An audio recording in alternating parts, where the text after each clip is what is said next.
कराची के इलाके Shah Faisal colony number 2 के करीब इंतजामी गफलत के बाइस बच्चा खुले गटर में गिरा। बच्चे की लाश को शाह फैसल नदी से निकाल लिया गया है। मजीद जान लेते हैं क्या सूरत हाल वहां पर पैदा हुई है। बोल न्यूज़ के नुमाइंदे मोहम्मद काशान हमारे साथ मौजूद हैं। काशान, डिटेल्स दीजिएगा कि अब क्या अपडेट्स आ रही हैं, कहां तक मामला पहुंचे।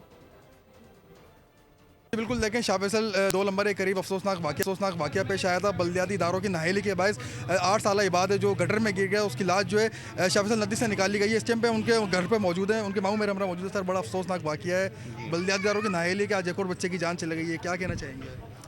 हम तो यही कहना चाहेंगे कि भाई इन सब चीज़ों पे गौर किया जाए और हमारे सामने वो बेचारे ढक्कन लगाते हैं मगर नशे वाले जो लोग हैं ढक्कन चोरी करके ले जाते हैं। तो इसके ऊपर तवज्जो किया जाए कि इसको कुछ बहुत बेहतर किया जाए, कल को और किसी बच्चे का ऐसा हादसा ना हो। अच्छा, ये बात जो है कितने बहन भाई थे? ये 3 हैं भाई, 3 भाई हैं, ये ट्विंस है। अच्छा, ये शादी की तकरीब थी, क्या तकरीब चल रही है? ये हकीकी की तकरीब थी बहन की। किनकी हकीकी की तकरीब? ये भाई के बेटी की हकीकी की तकरीब थी, उसमें था दिन का प्रोग्राम। जैसे कहा कि नशे अफराद जो हैं वो लेके क्या मुतालबा करना चाहेंगे? अब क्या, हमसे बेहतर तो यही जानते हैं कि क्या करना चाहिए, हम तो बस यही बता सकते हैं भाई। बच्चे की असल रहायशगाह किधर है?